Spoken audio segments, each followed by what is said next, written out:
Assalamualaikum warahmatullahi wabarakatuh. My name is Nur Izwan Shah bin Victor. My metric number is N190064 and my member's name is Muhammad Asnawi bin Omar. The metric number is N190136. So, today I will discuss about our final project, which is program epoxy resin machine. So, our lecturer name is Prof. Madia Dr. Muhammad Muzazir Rahman. So this is our project, and we are from section 1. Okay. For the first one, I will discuss about the project description. So, PLC program epoxy resin is the title of the project. In this report, we will discuss about how to build a machine of epoxy resin machine and to overcome all the problems and challenges that people will face nowadays. So the objective for this project is to make a machine that can help more or maybe many people in making a good epoxy resin. Before doing the report, the research has been run in a few days or may take a week to collect all the data and information that could be important terms that will be input in this report. In this report also, the most common epoxy resin are made by combining epichlorohydrin with biphenyl A, while additional raw ingredients such as aliphatic glycols, phenol, or cresol can be used to make a specialty resin. Epoxy resin are available in both liquid and solid forms. Both methods are quite similar. ECH and BPA are first added to a reactor as the solution approaches boiling point. A solution of 20 to 40% caustic soda is added to the reaction vessel.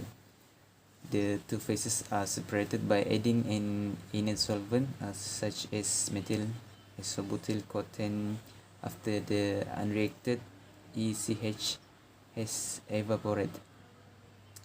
Depending on the use, the makers will add certain additives to develop a formula that lends distinctive features such as flexibility, viscosity, color, adhesiveness, and faster curing. It is important to cure epoxy resin with hardener to turn them into a hard, infusible, and stiff substance. Epoxy resin may cure at temperature ranging from 5 to 150 degrees Celsius depending on the curing agent used. Epoxy resin are commonly cured with primary and secondary amines. Assalamualaikum warahmatullahi wabarakatuh. My name is Muhammad Asnawi. Today I will present about PLC programming that we use in our project. As we know that PLC is programmable logic controller that control everything from a single motor with simple switch to multiple control system that usually used in industrial automation and manufacturing. Based on our objective, we have designed a mechanism for mixing resin and hardener to produce epoxy resin. This table shows the list of inputs and outputs that uses in program. We have 6 input and 7 outputs. The input is start button, stop button, low level switch, sensor resin level, sensor hardener level, sensor product at outlet valve, and sensor detecting. The output is flow cycle, inlet level 1, inlet level 2, timer coil, outlet valve, motor, tin filling process, conveyor to packaging department. So this is our CS programming for our project epoxy resin.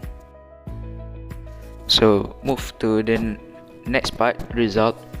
So the sequence 1, press the button start and the flow cycle will on the program. For the sequence 2, by generate the flow cycle and low level switch, the inlet valve 1 will open. Start button also connected in parallel with the low level switch.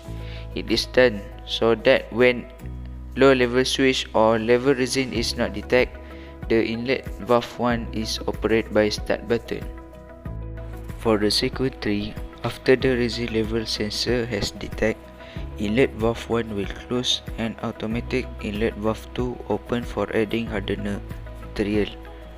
Sequence 4, after the hardener level sensor detect, the inlet valve 2 will close and start the timer coil to mixing both hardener and resin.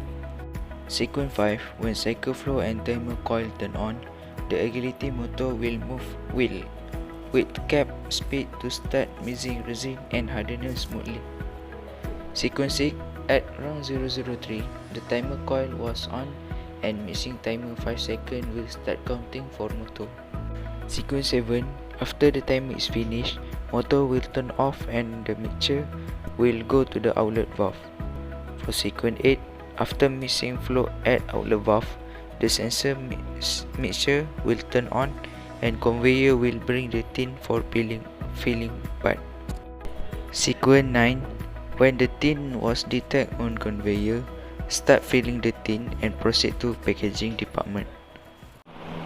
In conclusion, the automation process that nowadays used in manufacturing are generally for replacing human labor.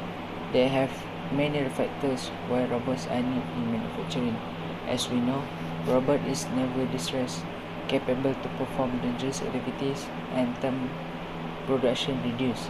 The weakness of long-term using the robot is the starting price of some machine may need cost millions of ringgit, and also robots required to do maintenance and manual repair, and this also need a big model for the organization. We can summarize that all things have their pros and cons. To achieve Industry Revolution 4.0, we must upgrade our technology and build talented engineering to make sure the manufacturing sector not falling behind from other competitors. That was for me. Thank you.